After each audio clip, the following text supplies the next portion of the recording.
Aujourd'hui, pour chaque fan de foot en France, si on lui dit club de football professionnel à Strasbourg, il nous répondra le Racing Club de Strasbourg. Et il a totalement raison.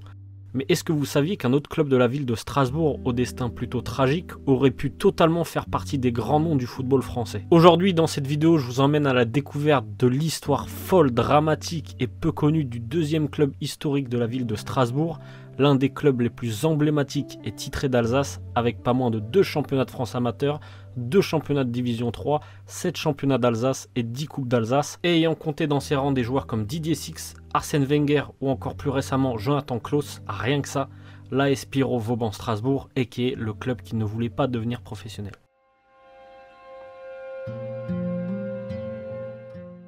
Club fondé en 1922 et de son nom originel, le club sportif des Pierrots de Strasbourg. C'est à la base un club de quartier qui pendant une quarantaine d'années va disputer ses matchs face aux différents clubs de la région alsacienne dans leur coin sans trop faire de bruit. Et d'ailleurs pendant cette période on ne connaît pas grand chose du club, il n'y a pas vraiment d'archives qui remontent à la surface. Puis lors de l'année 1964, le club remporte pour la première fois de son histoire le championnat d'Alsace amateur. À l'époque c'est l'équivalent de la 4e division et atteint la même année les 8e de finale de Coupe de France, soit la meilleure performance de son histoire avec l'année 1977. Qui dit titre, dit promotion et le club est donc propulsé en 3e division, le championnat de France amateur. Les premières saisons sont très bonnes pour l'équipe strasbourgeoise puisqu'il joue les troubles fêtes en championnat. Jusqu'à l'apogée du club en 1969, termine premier de son groupe S devant des clubs comme le Racing Club de Strasbourg ou encore le FC Metz. Alors oui, à l'époque c'est des groupes, c'est vraiment groupe Est, groupe Ouest, groupe Centre, groupe Nord. Voilà, c'est un football vraiment à l'ancienne. Et les premiers de chaque groupe se jouent en phase finale pour se disputer le titre. Les Pierrots de Strasbourg éliminent en demi-finale l'US Quevilly et en finale ils tombent contre Fontainebleau. Donc voilà, vraiment un club,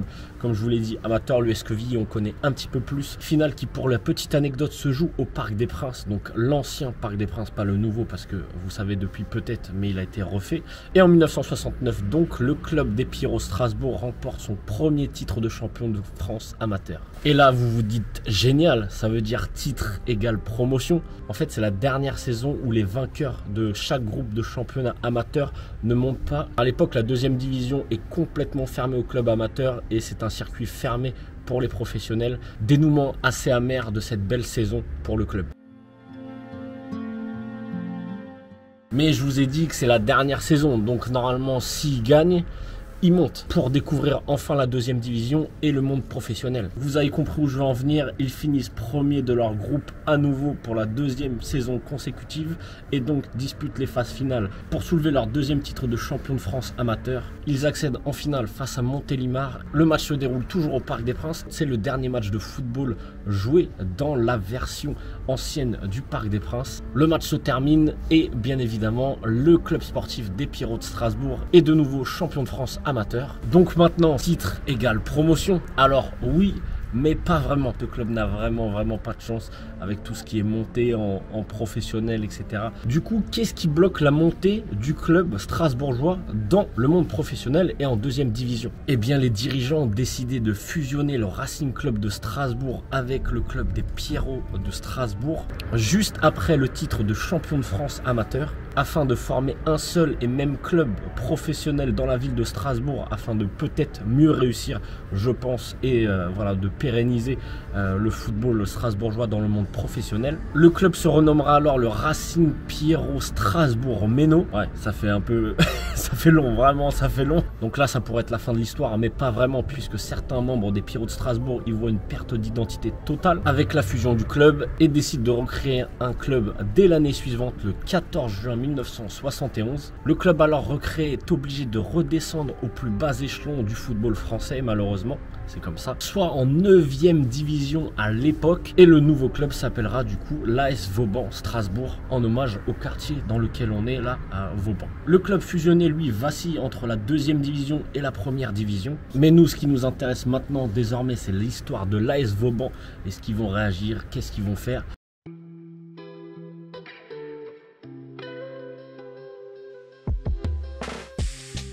Et l'AS Vauban ne se laisse pas apitoyer sur son sort, loin de là, puisque lors des 6 premières saisons du club, entendez bien, écoutez bien, c'est vraiment une dinguerie. Le club strasbourgeois enchaîne pas moins de 6 montées consécutives et 113 matchs sans défaite. Même si c'est le monde amateur, 113 matchs sans défaite, c'est une folie. L'AS Vauban obtient donc en 1977 son ticket pour aller en 3e division. Donc là, on est en 1977.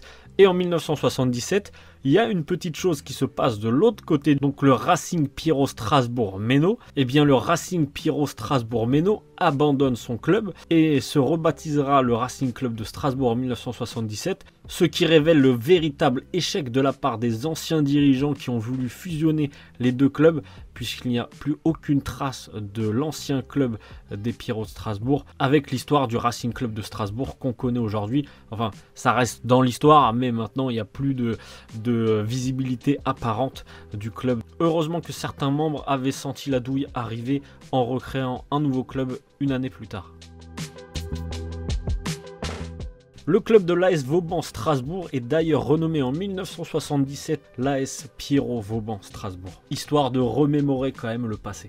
Le club se stabilise dans les premières années en 3e division, voire même d'ailleurs la première année échoue à une place de la montée. Les saisons passent et arrive l'année 1980-1981, enfin plutôt la saison. Le club finit alors premier de son groupe et va même remporter la phase finale pour obtenir le titre de champion de France amateur face à Fontainebleau encore une fois. Mais vous commencez à comprendre le scénario et le titre de la vidéo.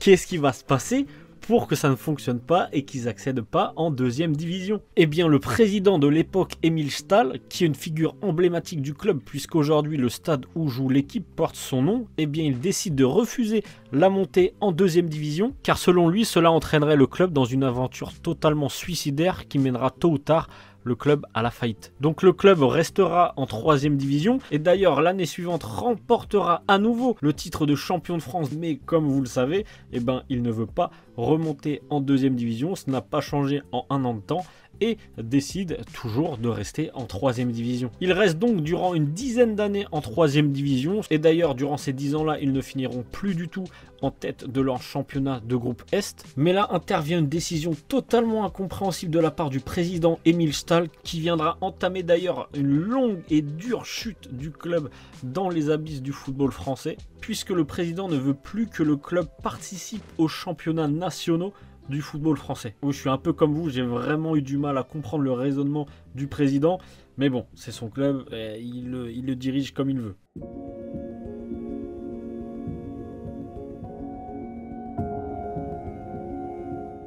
L'AS Pierrot Vauban est donc relégué administrativement en DH alsacienne en 1991, soit la 6e division française, malgré leur maintien obtenu sportivement en D3. Ils stagneront en DH pendant 8 saisons, remportant 3 fois le championnat et finissant également 4 fois 2e. En 1999, Émile Stahl revient sur sa décision et réautorise le club à remonter jouer les championnats nationaux, mais c'est malheureusement trop tard, le club n'arrivera jamais à retrouver le monde professionnel et voire même la 3e division que le club avait quitté 8 saisons plus tôt.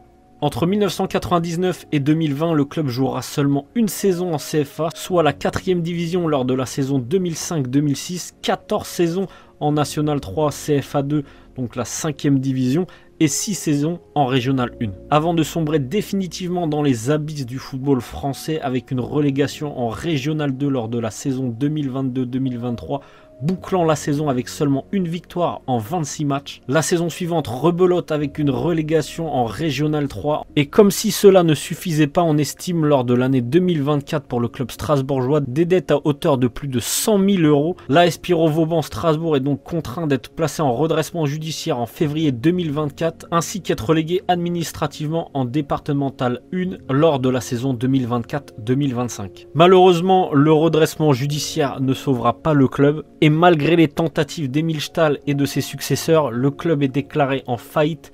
L'AS Pierrot Vauban Strasbourg est liquidé et n'est plus un club de football depuis le 26 août 2024.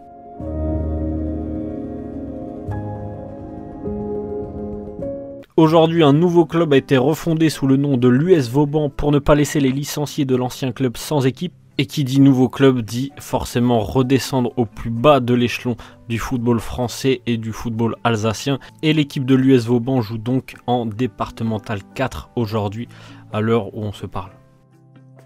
Voilà les gars, j'espère que ce petit reportage vous aura plu. C'est la première fois que je me lançais dans ce type de format. Honnêtement, j'ai grave kiffé vous partager cette petite histoire. J'étais de passage à Strasbourg pour le déplacement de Lille à Strasbourg. Et j'avais entendu parler de cette histoire il y a à peu près 2-3 mois. Donc je me suis dit ça pourrait être vraiment intéressant de vous la partager. Parce que je pense que l'histoire de ce club est assez méconnue en dehors des frontières alsaciennes. Je vais essayer de faire pas mal de petits reportages sur les clubs un petit peu méconnus ou alors des clubs plutôt connus mais qui ont forcément chuté dans les abysses du football français. Voilà, n'hésitez pas à me faire un retour global sur cette vidéo, à lâcher votre meilleur commentaire, votre meilleur like et pourquoi pas vous abonner si le contenu vous a plu. Je vous dis à la prochaine, c'était Drops. Ciao l'équipe.